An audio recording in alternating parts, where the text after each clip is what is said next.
The situation in Yemen intensifies as fighting between the army and rebels rages in the north of the country. Is Yemen heading to civil war? And how are regional powers influencing events in a country seen as a hotbed for militant groups? This is Inside Story.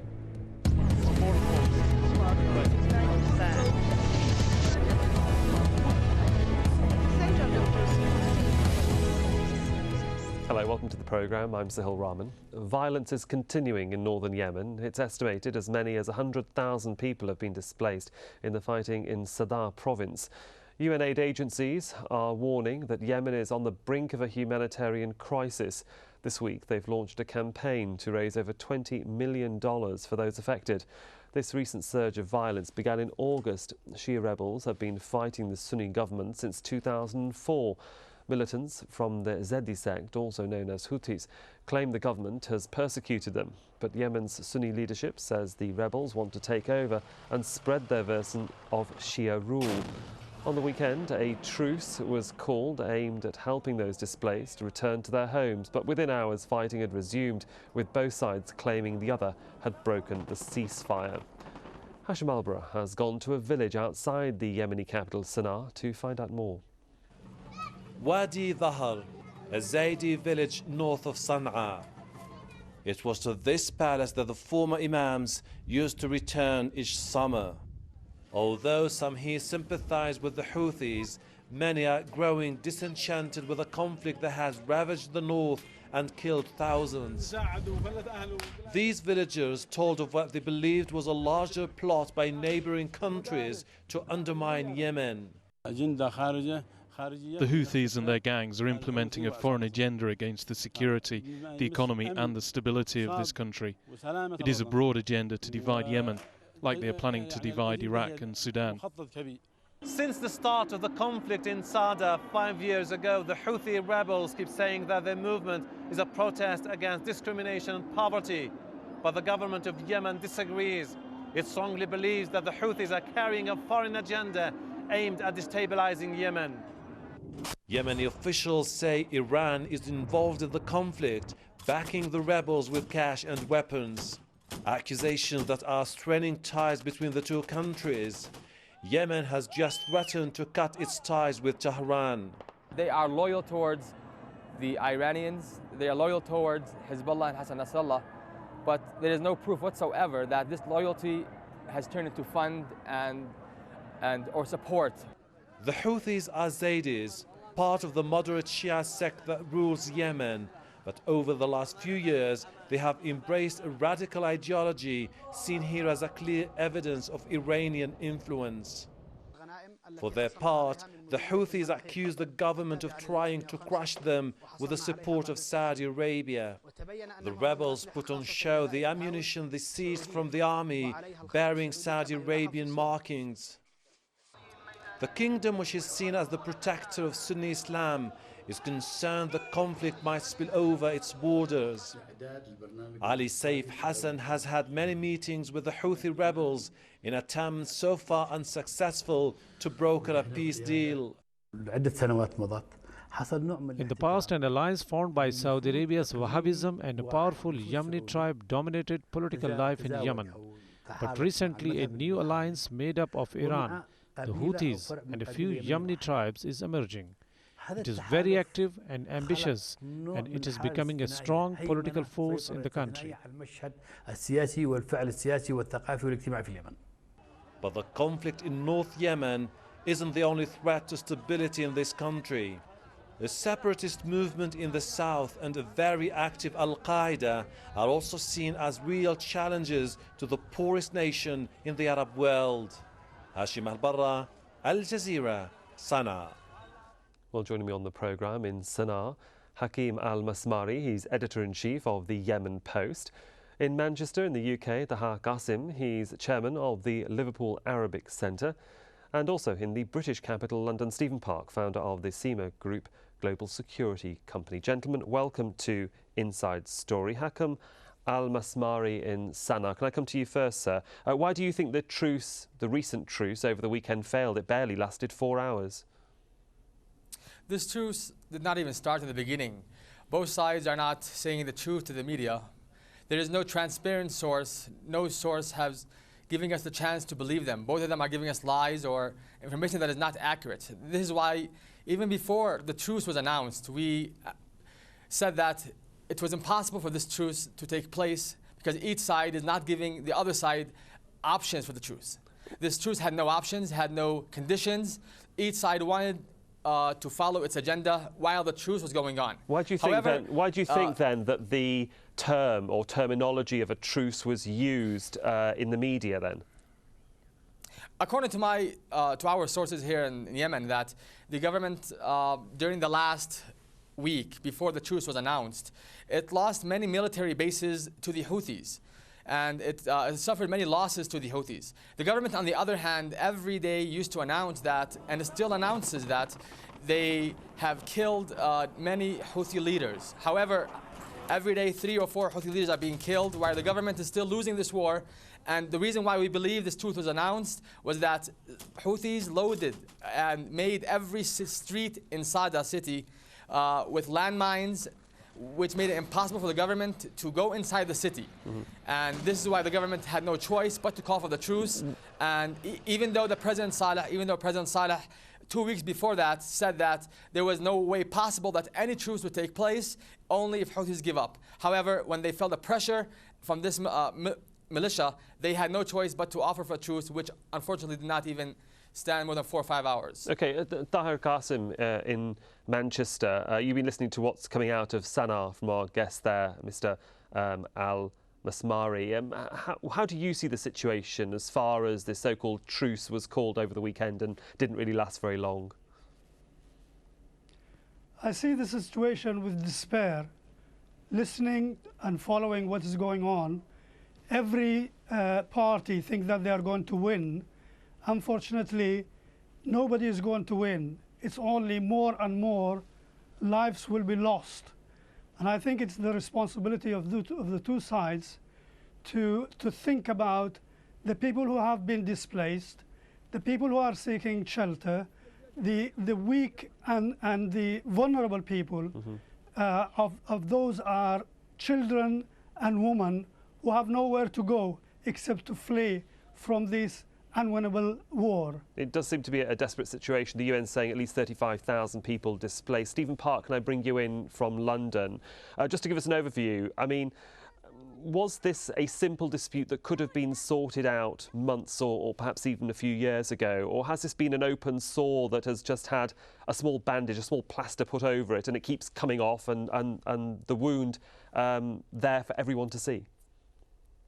More of an open sore. Obviously, it's the ancestral home of Osama bin Laden. I think since 1994, there have been active groups in Yemen that have tried to destabilise the whole region. It's a big oil region. The whole country has half of the country covered in oil wells. You know, it is. I think to say that there was a truce over the weekend, probably that both groups didn't really understand the full meaning of the word truth. Certainly, the northern part in Saada and the road between there and the capital in Yemen is a no-go area. Understand that Houthis are in government buildings and have taken control with high-grade weaponry. We know that they, certainly the Islamic Jihad, took responsibility for attacking the American embassy last year and breached the American security services in the capital Sana'a extensively with RPGs, grenades, and obviously other kinds of weaponry. Yeah. And there was a big firefight. There is certainly, from what I can see, there is certainly no truce in sight, and it is certainly more than plaster deep. Well, in terms of the militant groups, we'll get to them in a moment. This war has been ongoing, Stephen, for what, nearly 5 years, and some analysts are suggesting that it could well become a civil war. Is that over-exaggeration, or should we be very careful using that term? Well, I think we do have to be very careful. If you look at the geographic region, Yemeni is a very, very important geographical region to the south. We've got Djibouti, Somalia, Eritrea, all failed states. To the north, we've got Saudi Arabia and Oman, who aren't failed states. The border will be very, very difficult to control. Both Saudi Arabia and Oman do not want destabilization within the region. They want to keep tight border controls, and that's very, very difficult to do with the length of border between the two countries. You know, there are Shiite Muslims in the south of Saudi Arabia, and one wonders what will happen if that whole area does destabilize. So I don't think we want to talk about a complete breakdown of law and order at the moment. No, well, obviously some of those issues and why there is such a struggle there at the moment is partly why we're all here today. Tahar Qasim, the Houthis say that during their struggle, or the struggle is partly about equal rights and also discrimination. I mean, how much truth is there to that as far as you're concerned? There is a lot of truth. I visited Khamis Arran in Mudiriyat Haidan, where the first Al-Houthi was there on 18th May 2004. And it took me 19 hours to travel from Hodeidah there. And also we could travel only between 10 and 20 kilometers per hour. So it's a very rugged area to reach to. Is that because there's no infrastructure, there are no roads built, there's no easy transport as such by buses or planes? I mean, why did it take you so long? Of course, because the roads are not there simply, and the schools are there. Adding to that, at that time Al-Houthi had their own agenda, which they were trying to close all the schools, claiming that everything, they don't need the school, they need to teach from the Quran. That's how they were thinking about it. But the truth is, there was many people who are needy, people who do not have education, and that's why the only thing that was there was weapon and Kalashnikovs. Okay, well, there is an ideological debate going on, which we'll discuss, I think, in one or two questions' time. But Hakim al-Masmari, is there an issue, really, for the Houthi community to address regarding equal rights and discrimination? Are they discriminated against? It's not that point of view. I disagree with you. The point is here that it's a war being fought in Yemen by Iran and Saudi Arabia. Iran has already surrounded... But the excuse, before we get into regional conflicts, we need to talk about the Houthi groups themselves. They are saying we are discriminated against. Is there any truth to that? They are not discriminated. The whole country and all the people in Yemen in general are living a life of a bad life, and many of them are living under the poverty line. But this does not give them the right to go with arms against the government. Yes, they are oppressed. And not only them, many people in the country are oppressed, whether in the north or in the south. But I believe that they don't have a reason why to start a war. Their only claims were from the beginning that we are against America and Israel. But however, until now, all the dead people have only been Yemeni. If they cared about the Yemeni people so much, they would not have entered this war in the first place. So it's the lack of care from the government as well as the Houthis. And no one is giving care for the country in all. Okay, everyone is trying to please foreign sides. And that's all what I see. Okay, well, Mr. al-Masmari, let's bring in the issue of religion and faith and the minority Shia, who the Houthi are of, and the majority Sunni. Has religion been used then as an excuse to inflame the situation at the moment? The people in Yemen are not using religion as a way to start the war or to make the war bigger. Houthis are trying to make this war as a Zaidi war. However, 70% of Yemenis are Zaidi, but no one, or a very small number of them, follow the Houthi way of style. They're only numbered in tens of thousands. So we cannot say that Houthis are part of Zaidis. They are more closer towards what Iran follows and so on.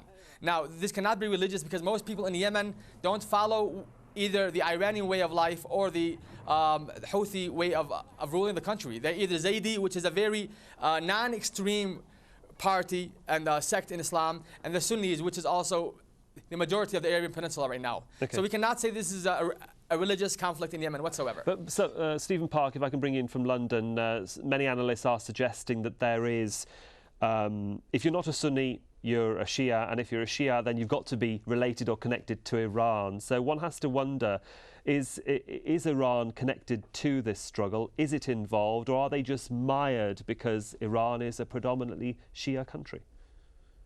Well, certainly the suspicions are out there, and links are being made. The links between, I mean, I'm here to talk about security, and the links between where they're actually getting their armaments from, and decent kit at that, to withhold off military forces from central Yemeni is by no means feat, and that is exactly what they're doing at the moment. They have to be getting outside help. I don't think this truce, or this so-called truce, could ever have been upheld, because with any truce you have to have two sides that are going to agree, and in this case I think you've got a lot of other people intervening that just murky the waters. There must be some outside intervention, and you know, unfortunately Iran is it appears to be the link at this moment in time. Well, let's just give our viewers some context to what we're talking about, certainly when it comes to the region itself. Well, Yemen struggles to contain the conflict. Security, as we've just mentioned, concerns and plagues the region. The instability complicates efforts to combat al-Qaeda and piracy in the Gulf of Aden, endangering neighbours, particularly Saudi Arabia. At the end of last month, a suicide bomber tried to assassinate Saudi Arabia's deputy interior minister, who's also a prominent member of the royal family. Al-Qaeda claimed responsibility for the failed attack. The bomber had reportedly entered Saudi Arabia from Yemen, and in response to the growing regional instability, US President Barack Obama has sent a letter to the Yemeni president. He's offered to help Yemen in its fight against terrorism and assist the country with its reforms. That certainly gives us more to certainly ponder on.